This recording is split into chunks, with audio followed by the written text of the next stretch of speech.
Jésus, dans la barque, fait à nouveau la traversée vers l'autre rive. Une foule nombreuse se rassemble auprès de lui, car il est là, au bord de la mer. Vient un des chefs de synagogue du nom de Jaïr. Voyant Jésus, il tombe à ses pieds et le supplie instamment, disant « Ma jeune fille est à toute extrémité. Viens et impose les mains sur elle pour qu'elle soit sauvée et qu'elle vive. » Et il s'en va avec lui. Et une foule nombreuse le suit et le presse de toutes parts. Or, une femme, atteinte d'un flux de sang depuis 12 années, avait beaucoup souffert de beaucoup de médecins et avait dépensé tout son avoir sans le moindre profit. Bien au contraire, son état n'avait fait qu'empirer. Ayant appris ce qu'on disait de Jésus, elle vient dans la foule, par derrière, et touche son manteau. Car elle se disait, si je touche, ne fût-ce que ses vêtements, je serai sauvée. Et aussitôt se dessèche son effusion de sang, et elle connaît en son corps qu'elle est guérie du mal qui la harcelait. Aussitôt Jésus connaît en lui-même qu'une puissance est sortie de lui. Il se retourne dans la foule et dit « Qui m'a touché les vêtements ?» Et ses disciples de lui dire « Regarde, la foule te presse de toutes parts, et tu dis « Qui m'a touché ?» Et lui de regarder tout autour pour voir celle qui a fait cela. La femme, craintive et tremblante, sachant ce qui lui est arrivé, vient, tombe devant lui et lui dit toute la vérité. Jésus lui dit « Fille, ta foi t'a sauvée. Va en paix et sois saine du mal qui te harcèle. » Comme il parlait encore, on vient de chez le chef de synagogue et ces gens lui disent « Ta fille est morte.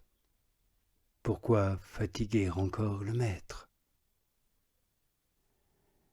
Jésus surprend la parole qu'ils viennent de prononcer et dit au chef de synagogue « Sois sans crainte, crois seulement. »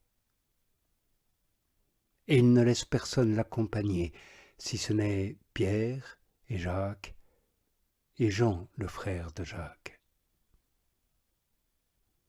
Ils arrivent au logis du chef de synagogue et Jésus aperçoit un tumulte de personnes qui pleurent et poussent de grands cris. Il entre et leur dit « Pourquoi ce tumulte? Pourquoi ces pleurs? L'enfant n'est pas morte, elle dort. » Et eux de ricaner contre lui. Mais lui jette tout ce monde dehors. Il garde avec lui le père de l'enfant, la mère et ceux qui sont avec lui, et il pénètre où est l'enfant. Il saisit la main de l'enfant et lui dit « Talitha cum », ce qui se traduit par « Fillette, je te le dis, dresse-toi ». Et aussitôt la jeune fille se tient debout et elle marche, car elle avait 12 ans. Tous sont alors stupéfiés d'une grande stupeur, et Jésus leur recommande expressément que personne n'en ait connaissance. Puis il dit de lui donner à manger. Et enfin il sort de là. Le roi Hérode apprend tout ce que fait Jésus, car son nom est devenu fameux. On disait, c'est Jean, celui qui baptise. Il est réveillé d'entre les morts. Voilà pourquoi les puissances opèrent en lui. D'autres disaient, c'est Élie. D'autres disaient, c'est un prophète comme l'un des prophètes. Hérode entend et dit, celui que moi j'ai fait décapiter, Jean, c'est lui qui s'est réveillé. Car c'était lui, Hérode, qui avait envoyé saisir Jean et l'avait lié en prison à cause d'Hérodiade, la femme de Philippe, son frère, qu'il avait épousée. Car Jean disait à Hérode, « Il ne t'est pas permis d'avoir la femme de ton frère. » Hérodiade en avait contre lui, et elle voulait le tuer, mais ne le pouvait, car Hérode craignait Jean. Le sachant homme juste et saint, il le protégeait. Quand il l'entendait, il était fort perplexe, et volontiers il l'entendait. Et vient un jour une occasion. Lors de son anniversaire, Hérode donnait un dîner pour ses grands, pour ses officiers et pour les notables de la Galilée. La fille de la dite Hérodiade entre, danse, et charme Hérode et ses commensaux. Le roi dit à la jeune fille, « Demande-moi tout ce que tu veux, je te le donne. » Et il lui fait ce serment, « Quoi que tu me demandes, je te le donne. Fût-ce la moitié de mon royaume. »